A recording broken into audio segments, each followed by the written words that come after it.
Hello, everybody, and welcome to another segment of Every Day is a Train Wreck. And I am so excited because I've got one of my favorite guests back on. I convinced her from across the pond. Our schedules and our personalities and our moods have aligned today. So please enjoy this welcome with Ellen Manning. And she just told me she's the former press, whatever, which is the equivalent of Reuters in England. But I'm going to let her tell you since she told me 1 second ago and I already freaking forgot. The point is we're going to talk juicy stuff. And the chick was with Prince Harry in Afghanistan. Do you need to hear anything else? I don't think so. Ellen, give us your real story. Please fix it. I'm going to fix all of this, don't worry. Thank you. But thank you. That was a lovely welcome. And considering that last time you popped my podcast cherry, I'm super excited that I'm like one of your favorite guests. And it's great because I was like brushing up on my English stuff. And it was like, just keep in mind, they're not as effusive as Americans. Keep in mind, they're not as, and I just was like, I have to take my personality and like mesh with Brits and have it be like 5%. So they don't, I remember one person I was consulting with for work. I was hiring them actually. And at one point they said they were initially scared I was stalking them. I was like, wow, you must not have ever had a stalker. But okay. But you did do that to me. So I kind of feel it. But I'm here for it. Stalking to me is called getting shit done. Okay, it's called hi, hello. Just tell me either way, and it's called great. Check the box. Thank you. Next. So, without further ado, Ellen, we talked last time about Meghan Markle and the jam debacle and all that. We still are going to talk about her because now the products for As Ever have been released. But let's start with what your real press background, because it's super fancy and super bougie. So you go. Oh, thanks. So we met because I now write a lot of like food and travel, and I had done a piece about Meghan's recipes on her series. But before I did what I do now, I was a news reporter. So I worked for a couple of like local newspapers, but then I worked for what is kind of the UK equivalent of AP or Reuters. Yeah. It's called the Press Association. So it's like a news wire service. Yeah. Their job is to have reporters everywhere, getting the stories and providing them to all of the UK press, the newspapers, TV, radio. So it's like real quick fire stuff on the ground. And because it's super well respected, it's like supposedly it has no kind of bias. It's factual, it's really objective. So because of that, you get great access, a lot of defense stuff. So I did quite a lot of defense reporting. Please just have another podcast all about crime. Crime. I'm obsessed with the crime. I almost said Prime because I have Prime Amazon deliveries coming. Oh, you can see where this podcast is going to go. And you can also see why it was so difficult for me to remember your affiliation. Press Association is really... I know. It's such a sexy title compared to if that Sky News. Yeah. Say it all. There you go. Anyway, okay. So we used to do, like, there were royal correspondents who would get given really good access, but the whole team would kick in. So, like if there was a royal wedding or a big royal occasion, the Press Association would often get like good access. So they would get someone in the church or they would get someone at Buckingham Palace, which is amazing. I was the chief reporter there, which makes me sound even cooler, for a couple of years. So it meant I got to do lots of cool things. So I would help the royal correspondents with things. But also, like I said, I did a lot of defense. Yeah. So I one day said to my editor, why do you keep sending guys to war zones? Like, you never send girls. Why don't you ever send girls? Nice. And he was like, well, do you want to go? And I was like, yeah, hell yeah, I want to go. And this was back in where, both the US and the UK were involved in Afghanistan. It was kind of the aftermath of that. So He was like, okay, if you want to go, we can sort out, the next time we get an opportunity, you can go. So I'm like, cool. Literally a couple of weeks later, I get summoned into the editor's office and he's like, right, you can't tell anybody about this because this isn't a normal military embed. You are going to be flying to Afghanistan with Prince William. It was William, not Harry, who I went with, but with Prince William. So he was going for the remembrance services that they do in November. He was being flown out and he was going to meet the troops, attend the service, and fly straight back. And so he was going to have one journalist with him and one photographer, which was going to be... And that was you? Yeah, which was cool.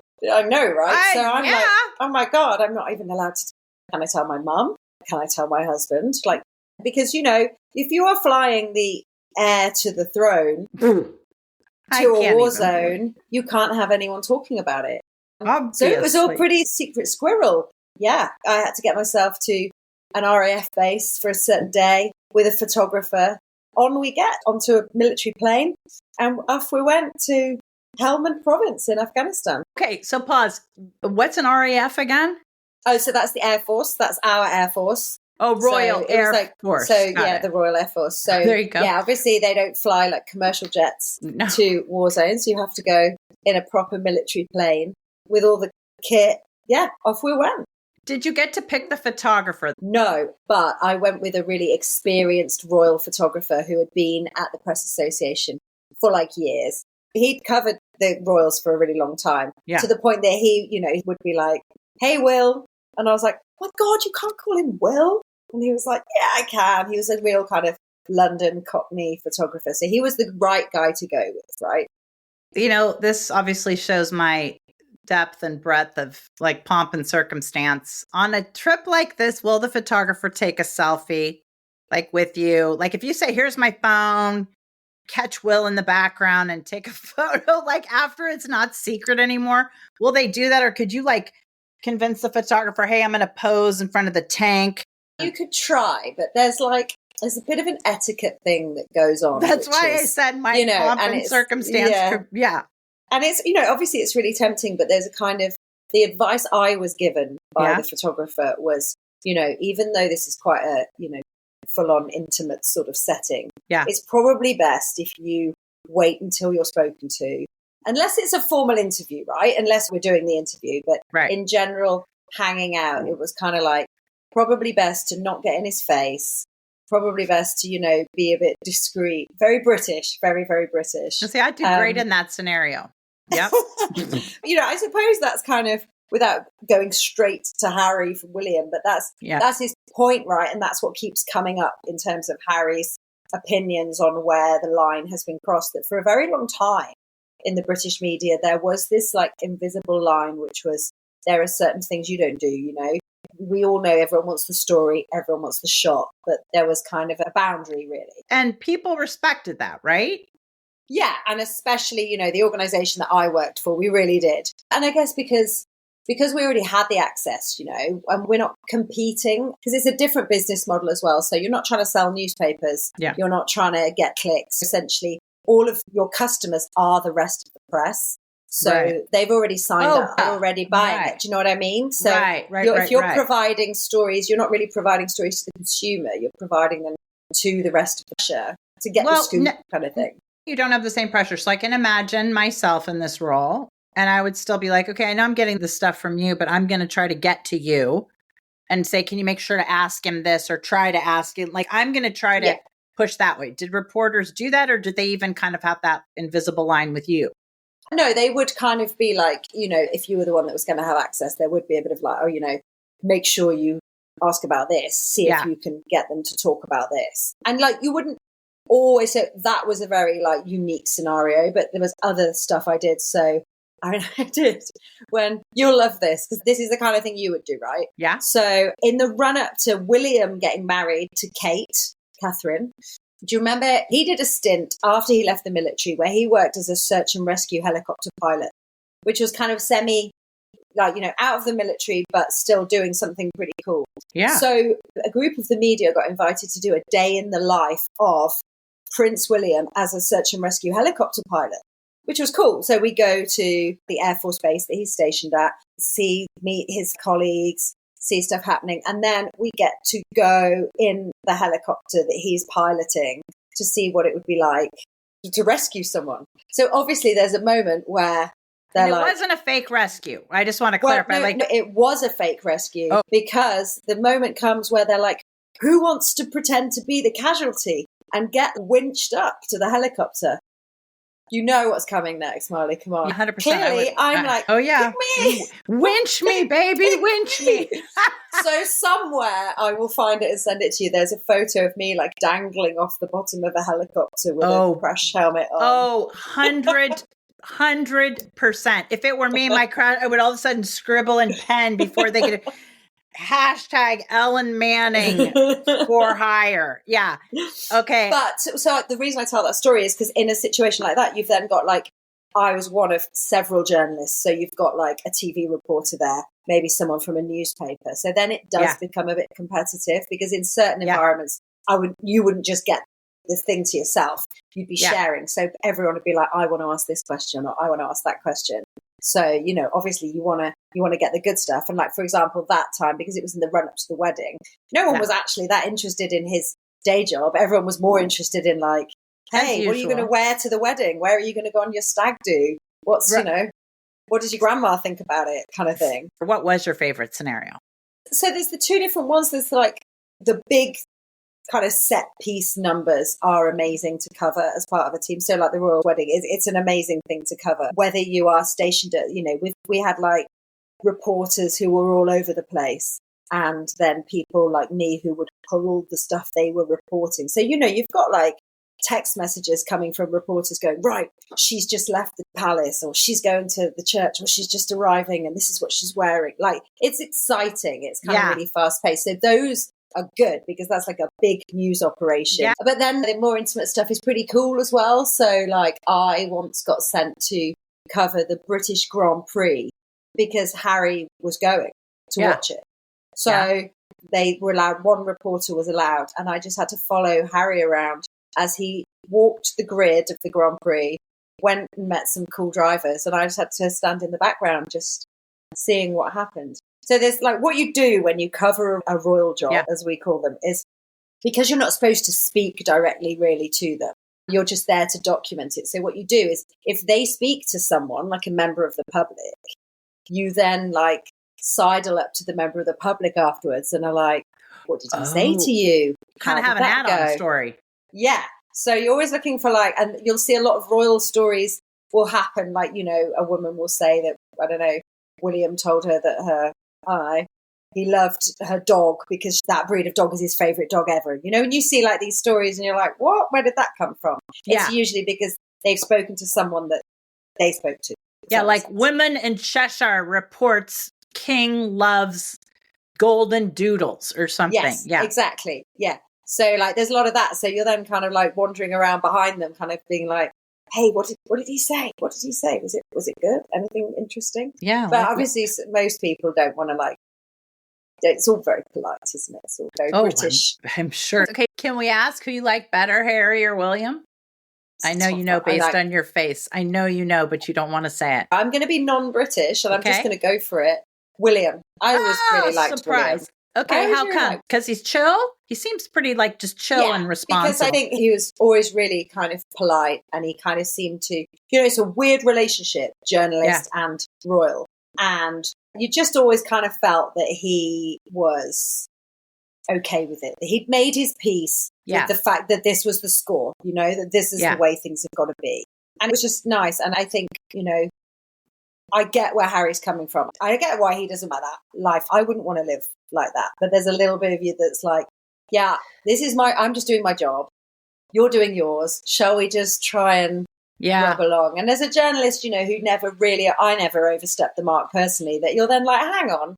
I know some other people might have wronged you, but I didn't. So can you not be annoyed at me before I've even got started? Do you know what I mean? 100%. And is it something where it's like a little tiny group were the ones that really like, was it the same people kind of over the time, like in high school or like, it's the same kids that are getting in trouble and causing, or is it one or two bad apples, or is it really like anybody can get away with it? I mean, it's hard to say. And I wasn't a royal correspondent.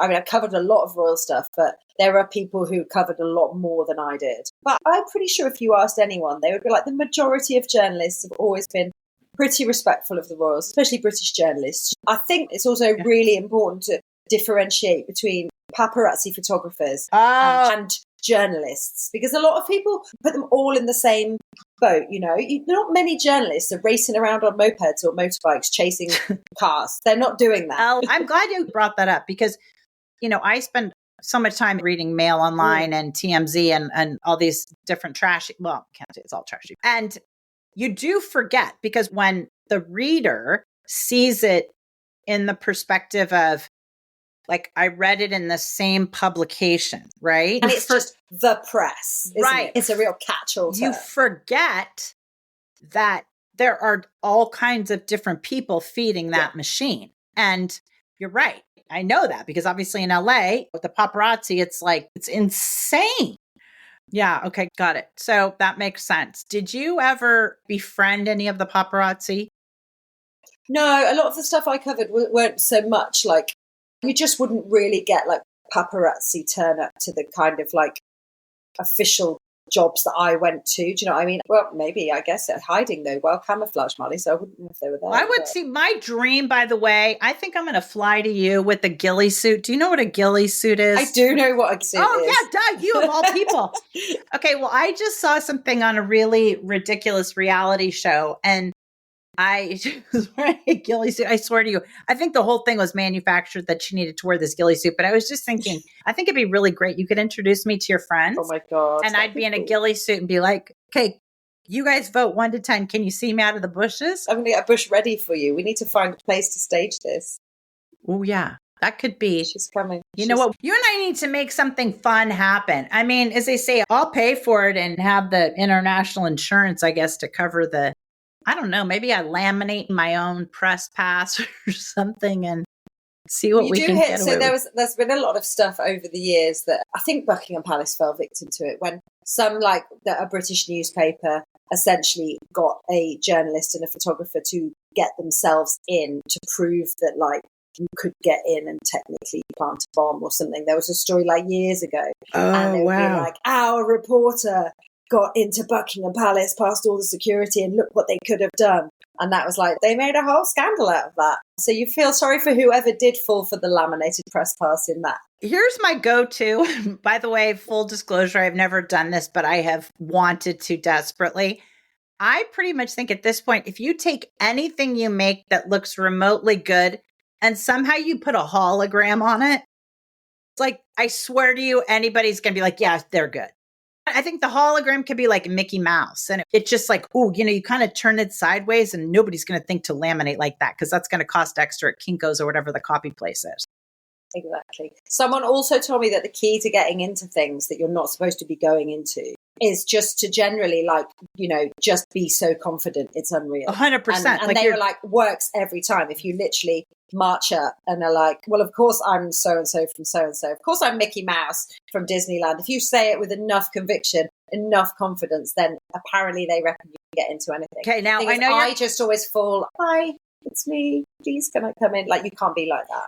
Now, I know you're going to find this hard to believe, Ellen, but I have used that trick many times, and I will tell you it 100% works. The other thing, too, is if you go in, sometimes like I know the walk you're talking about, where you just like walk in and you're confident. I will tell you the other one that is magic, though, too, is when you walk in and that who's ever at the desk or whatever, and you're super friendly, like you know them and they're supposed to know you, and they're like, who's that? And you're like, basically, it's me, a burglar, right? But you're just like, oh my God, hi, how are you? Good to see you. And you just, keep going there like, okay, I'm going to try that one. I think I could maybe deal with that one better than the really confident one. I think I'll just do the kind, nice one. Because you know how it's like you go up to somebody from your kid's school or something and you're like, oh, hi. And they're like, oh my God, I know I should know this person, right? Especially like what burglar is going to announce themselves? It's a great double bluff. That's going to be our little London heist. Okay, so can you give us your opinion? This is a hotly debated topic in the US, especially among my friends and me when we have a cocktail. What kind of cancer did Kate have? This is a hotly debated topic among my friends as well. I think it's something related to girl stuff, I reckon, because it hasn't been officially announced. It might be something that's really quite personal and quite upsetting, because I think we know more details about King Charles's You do? What are those That's, details? We don't know jack over here. Well, I now can't remember, but I think it was something. It's probably I'm prostate. sure I mean, like they all I think have it was prostate. something like that. Yeah. All the royals are all the men. Yeah. Okay. So we've got a few minutes. Can you dish on the latest with Meghan and As Ever? Okay. The products have been launched. Yeah. I've got to tell you, once again, I'm shocked at the freaking reaction to some of these things. I would like to, like these comments, I'd like to put side by side because I feel like their comments, I mean, some of them I just think are absolutely insane. Like, I go back to the part where it's, oh, it's not her recipe and it's not her. I mean, Lord in heaven, whose recipe, who is out there creating recipes genuinely from scratch that had no base? Well, it's the same with products, isn't it? And fashion. You know, like when blah blah celebrity brings out her fitness range of athleisure wear. Right. We don't really believe that the singer turned into a clothes designer overnight or a seamstress, do we? We know that it's someone putting their name on something that's sellable. So I don't see why we don't see this in the same way. Well, and that's precisely my point of why I want to dig in. I remember, I think it's Kate Hudson came out with Fabletics, right? And she was blah, blah, blah, blah, blah. And I don't know. Let's say it was different colors slightly or did something. But heads up, it was basically like spandex or lycra tights for jogging in. Exactly. It didn't fly. Right. It didn't fly. It didn't repel mosquitoes. You chose that or you chose Lululemon.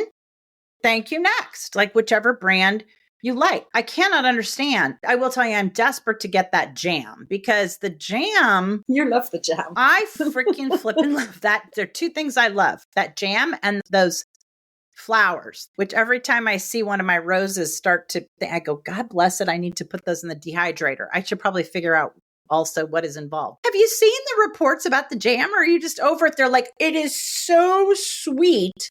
And I'm just like, for the love of Pete, does everybody not know that jam is all sugar? I do struggle to see where the line is going to be if when people are going to run out of energy to bash this. Like, we've bashed it. Loads of people love it. Interestingly, after I came on your last podcast, a friend of mine listened to it. And she was like, which is good. I mean, more than one listened to it, but this one particular one. Yeah. She was like, you know what?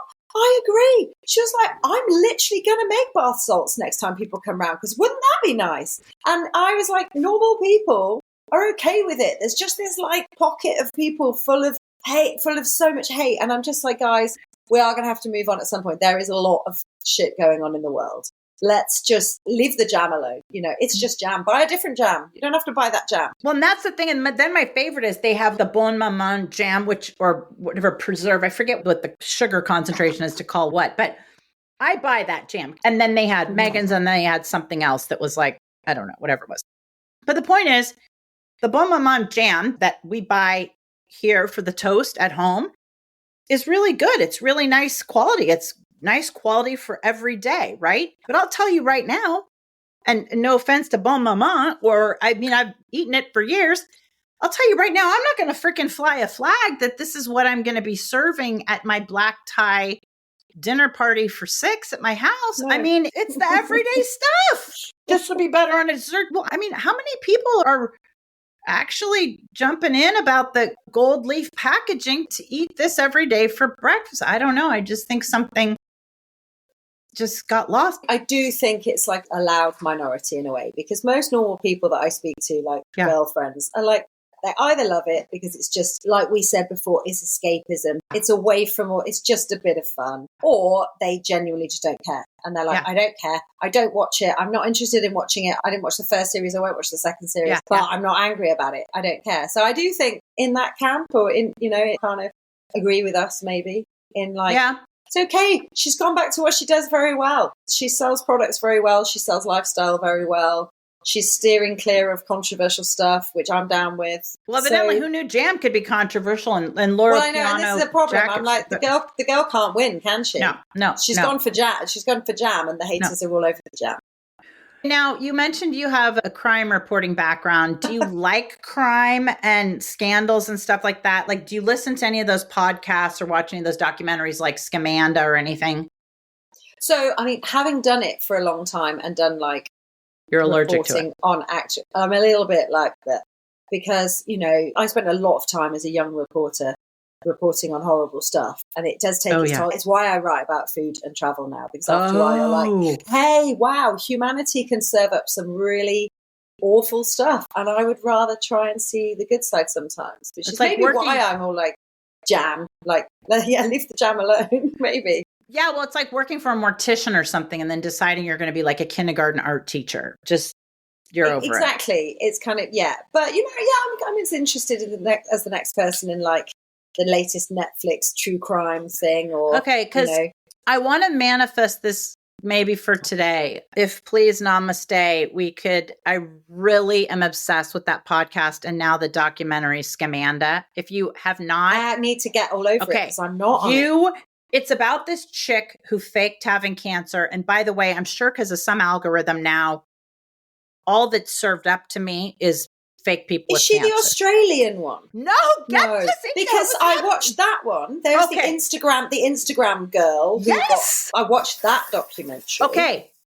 It is very similar to the point that I started listening to the Scamanda podcast. I forget who told me to listen. And I was non-functioning. Okay.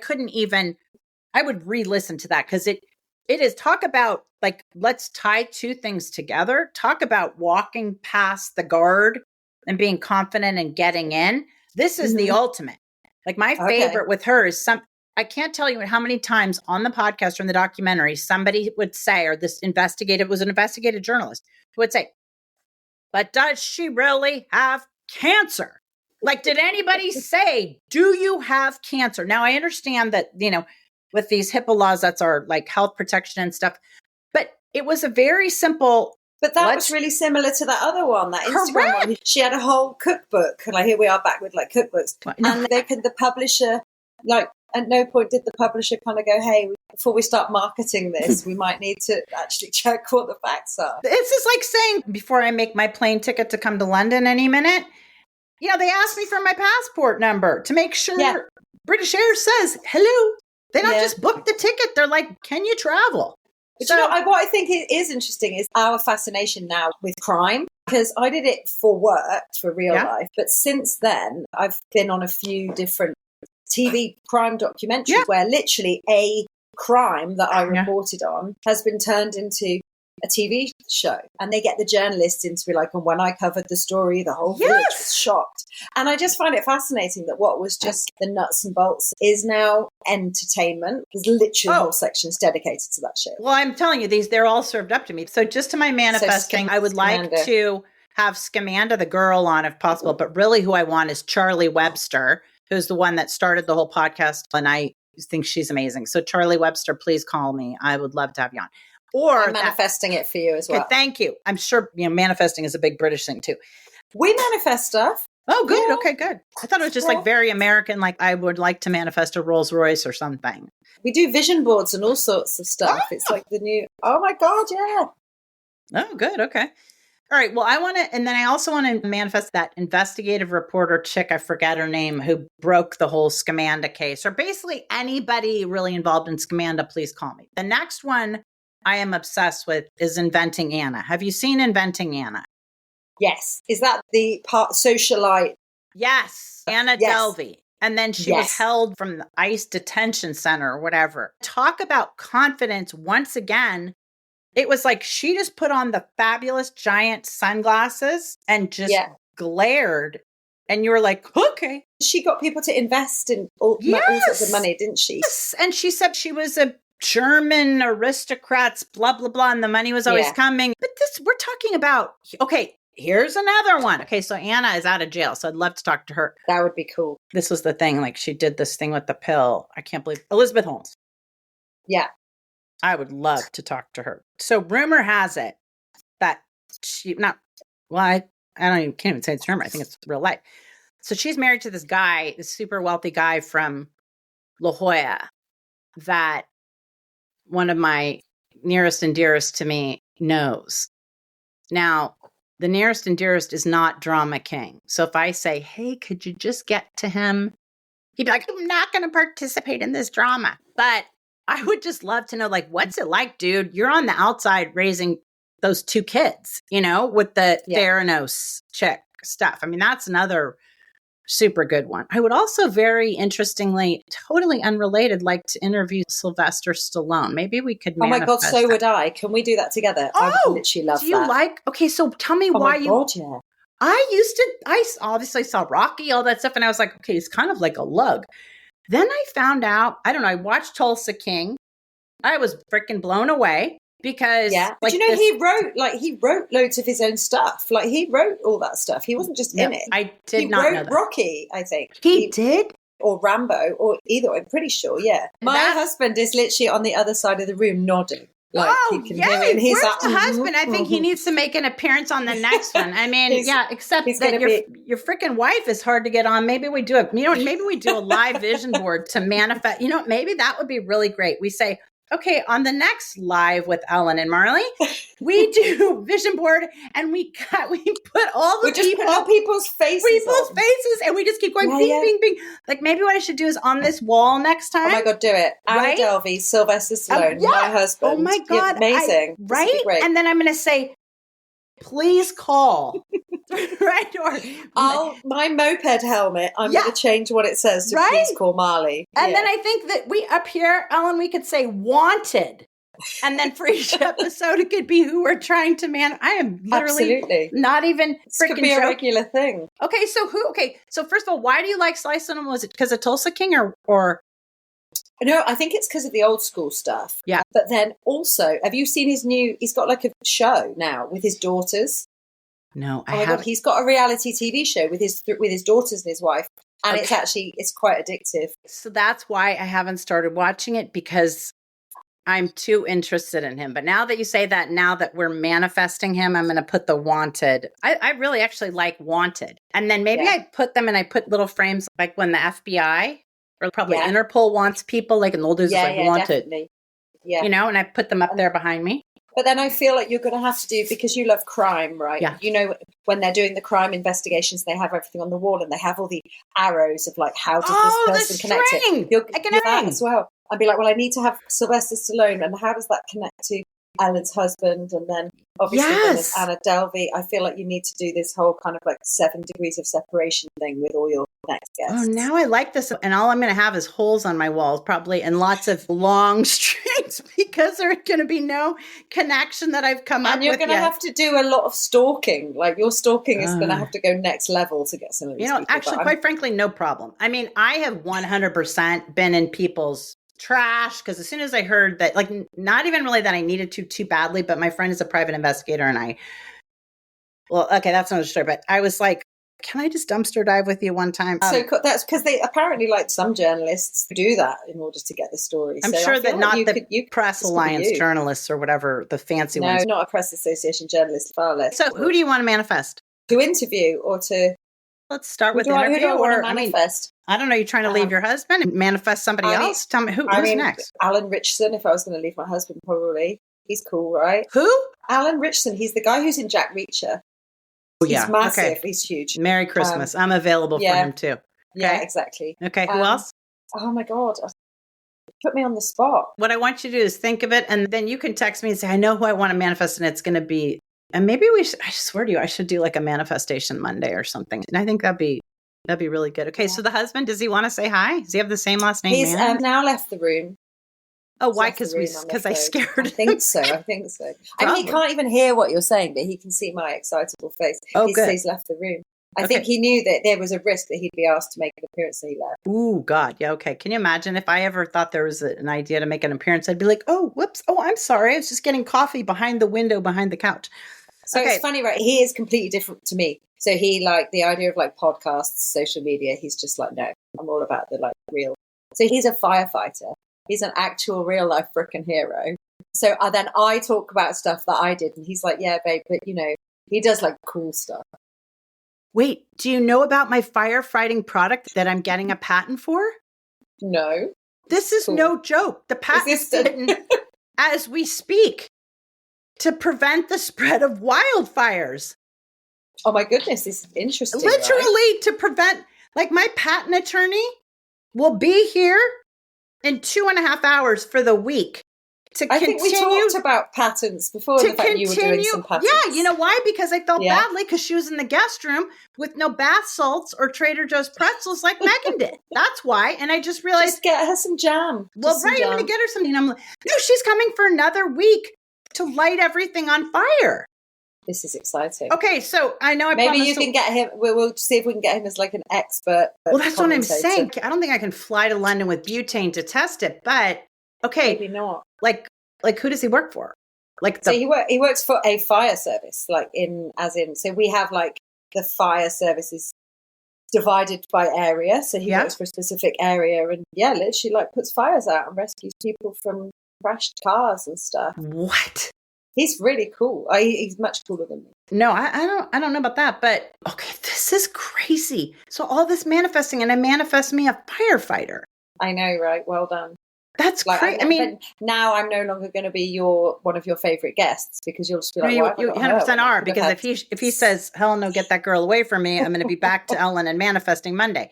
Okay, well, you guys, please virtually send positive energy to Ellen Manning Press Association, embedded with, he's Prince William. I was about to say King William. God, I hope I'm not portending something. And I loved having you as usual. It was amazing being back.